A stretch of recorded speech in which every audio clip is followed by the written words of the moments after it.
I appreciate the pastor giving me an opportunity to talk. We're going to have a couple others talk, but, you know, this is the second time we've done it in the church, and I'm always astonished at what God does, and it's God. I'm not going to take any credit. That when people find out that God can use them, that you can hear the voice of God, and many people realize they've been hearing it all along and didn't know it, and it's like a whole new world opens up.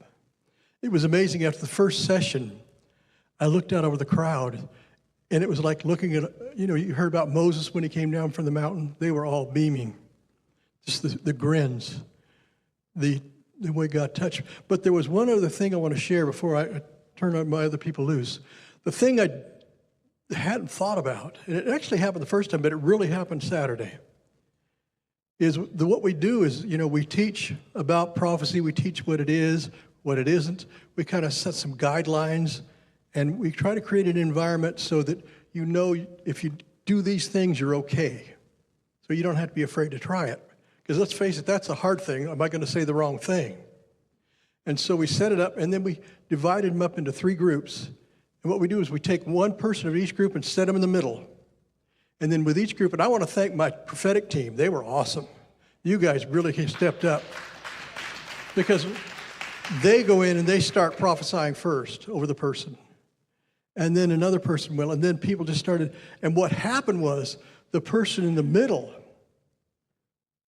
was here. Well, they weren't just hearing nice words, oh, Jesus loves you. They were hearing messages from God that were life-altering. And when I realized what God was doing, I was stunned. He not only used that to set the church on fire, he set a bunch of people free. And it just, folks, this is God. And Toby and I were talking, said, we need to take this on the road. Because people need this. And we're going to do it here again. Don't fear. It'll be a little while because we got something else going on right now, and I'm not going to try to interfere with that. But it was powerful. And, everybody came in there saying, I don't know what this is about. But they stepped out in faith and came anyway. And every one of them said they're glad they came.